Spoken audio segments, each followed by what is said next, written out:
we got new heroes, new war pet, and new artifact for infantry heroes and infantry players.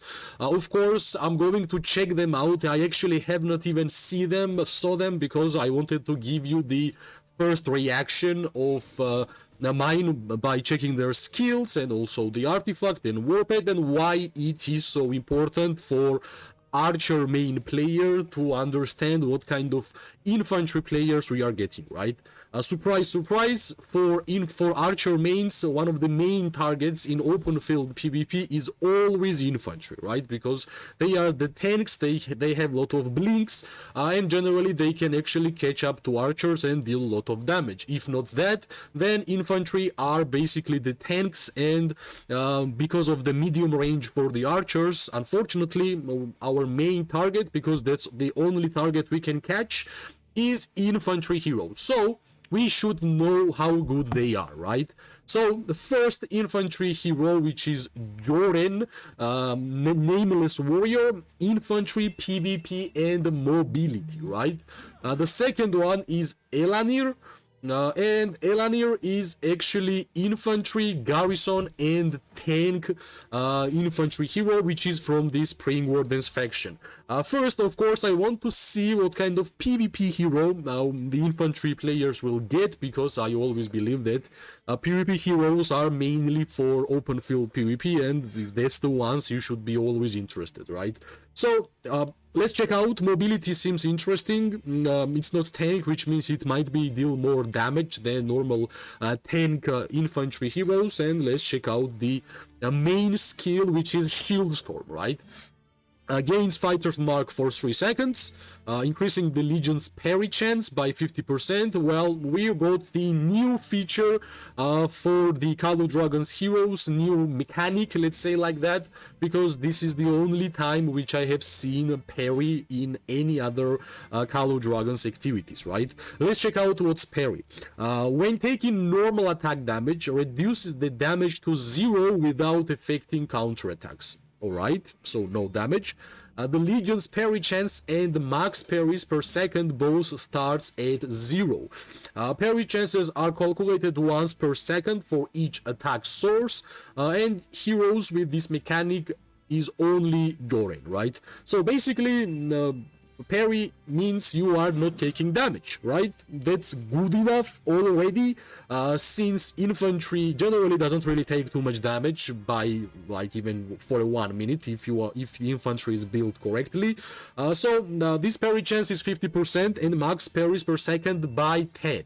3 seconds later, when we did not even get damaged, after that, 3 seconds later, the Legion deals diffused physical damage to 3 nearby enemy legions, so 1.8k.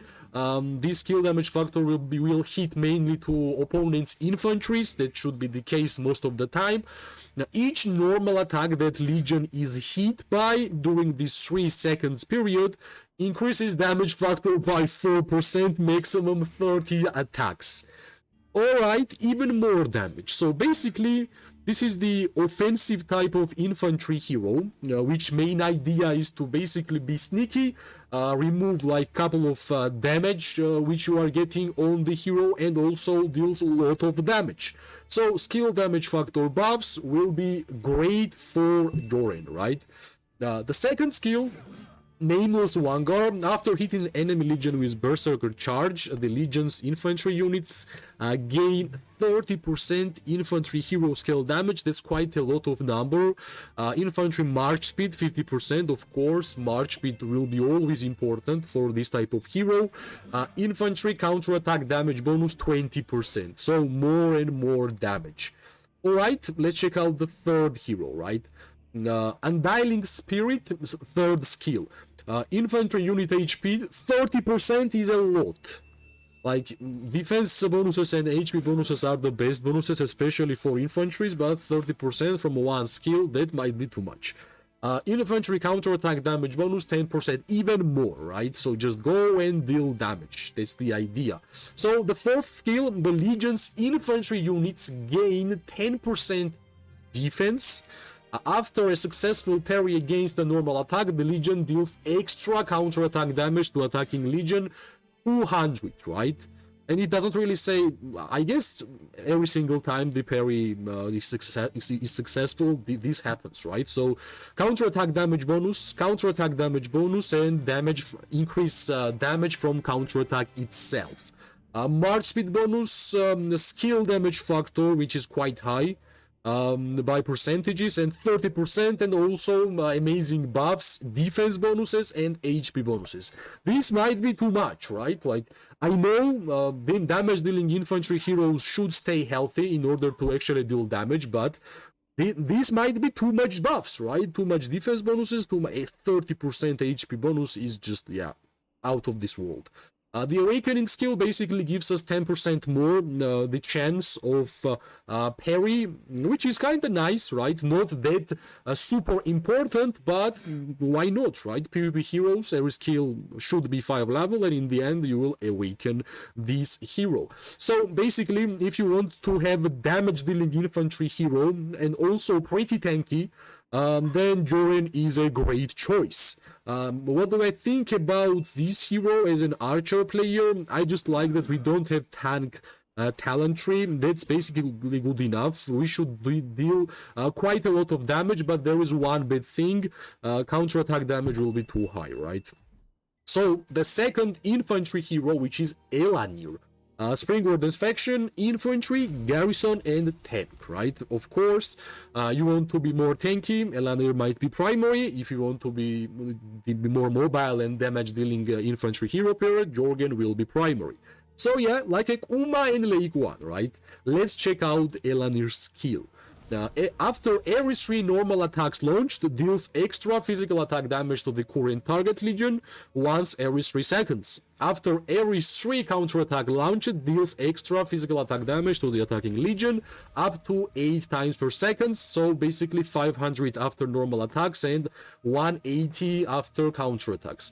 That's pretty interesting idea for being a first skill, basically full offensive, full dealing damage, which is, yeah, let's see if we're gonna have enough defensive stats, right? When hit with normal attack, the Legion has 50% chance to gain 1 stack of 4 leaf marks for 10 seconds. Maximum is 4 stacks.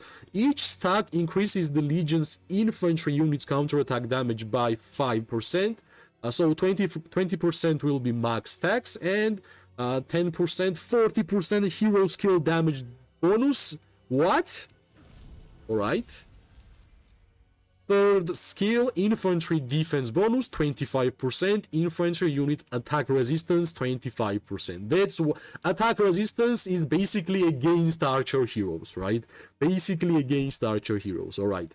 Garrison skill, 20% HP bonus, which is quite high, and Awakening skill, alright? Each time floating sword deals damage, this is the first skill, floating sword, deals extra damage, the Legion's infantry skill damage increases by 3% for 30%? Alright, I guess Awakening Ellanir should be priority even more than Jorgen, right? So, thoughts on the 2 infantry heroes, and in regards of archer main, they will be painful. Here is too much counterattack damage, so if you did not really go with the healing style, which I of course went with my archers, basically I have healing in every war pet, every hero pair, you will suffer because the counterattack damage will be too much, right? It will be too much, and even if you won't gonna get targeted, you will still get destroyed by counterattack damage, unfortunately, especially for tier 4 players, but even against tier 5s versus tier 5s, this counterattack damage will be huge. In terms of other infantry, I believe Jorgen and Ellanir will be one of the best one versus one duelists against infantry. Basically, you will deal a lot of damage by the skill, and you will deal a lot of damage by the counterattack, right? Jorgen has pretty nice stats. Defense bonus, HP bonus. Ellanir, I think this one is amazing. Infantry unit attack resistance 25%. That's basically against archer heroes, right? That's basically archer gameplay, anti-archer gameplay, because archers are having highest amount of physical attack in the game. So 25% minus to that archer attack, it will be much bigger number, minus in red, after this skill will be live in open field PvP, right? right? So yeah, pretty painful if you are not running healing gameplay with archers. That's my thoughts regarding Joren and Ellanir, right? Of course, we're gonna check out the artifact for these heroes which just came out. Basically, we have to say that this artifact looks absolutely amazing, right? So, infantry unit HP, legion HP, alright, even more HP buffs, right? Even more HP buffs. Let's check out Blade Guard. Deals diffused physical damage to up to 5 nearby enemy legions for each 2.1. That's basically maybe one level. Yeah, level 1. Which is quite a lot. For each enemy legion hit, the legion gains 5% defense up to 25% for 20 seconds. Alright, that's not too much. After a successful parry, the legion ignores 2% of enemy defense for 10 seconds up to 10%. Even more defense bonus, right? So yeah, basically, this might be too much. Like maybe the heroes are not giving you enough defense and HP bonuses, but you are getting from one hero 2 bonus, from Ellanir third bonus. Here from the artifact you are getting 2 defense bonus, which is quite good, right? Which is quite amazing. And yeah, this artifact will be prime priority for infantry players for sure, right? Let's check out the new war pet for this hero pair. Of course, it's interesting because war pets are basically like third heroes in the game, and we have to see what's going on in terms of Brimstone Orc, right? 3 skills are important to know. Deals physical damage to target legion, gains smokescreen mark for the next 10 seconds. The legion's parry chance increases by 5, and its max parry second increases by 1. So yeah, parry. After a successful parry, the legion deals extra physical attack damage to the target legion. This effect can be triggered once every 1 second. So you are getting parry chance increase, which is maybe you're gonna be able to make 100% parry chance, I don't know. Damage deal bonus here, and has a 75% chance to deal physical damage to enemy legion hit by the Blowwolf, right? Alright, even more damage. So basically, my thoughts regarding these 3 or 4 additions to the game. My dog wants to get up, wait. My thoughts from the archer main, they will deal a lot of damage.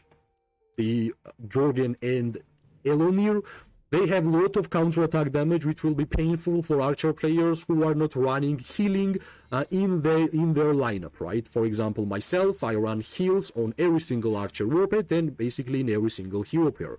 So if you are not having healing, unfortunately, even if you're not gonna get targeted, it will be really, really painful, because here there is too much counter-attack damage increases, and a lot more, right? So basically, let's see how they will land. Of course, we need some time in order for them to max these hero pairs. So far, I fought against them in Abyss with my 4 archers. I did not really test out how much damage they deal, because they are not able to catch me. But what I saw was that even with my heals, I was getting a lot of counter-attack damage back, right? Which is really a lot. Hopefully, everybody will start building healing in their lineups. That's the reason why I basically awakened Musiang by the mass heals around the battlefield. But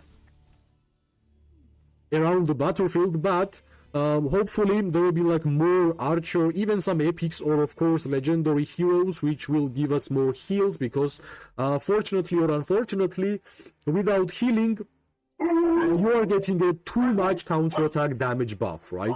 So let's see how the heroes will land. Let's check out. Let's wait until players will be basically able to awaken those heroes, because yeah, it needs some time. Of course, whoever sent some tokens, they already awakened them, but I believe a majority of the players will need some time to actually test them out and see how well they will be in open field PvP, right? As always, that's basically my thoughts, and as always, if you liked the video, press like, subscribe, share. It always gives me more and more motivation to make more content for this game. I wish everybody amazing day, morning and night. We are going to see each other really soon. Bye bye and good luck.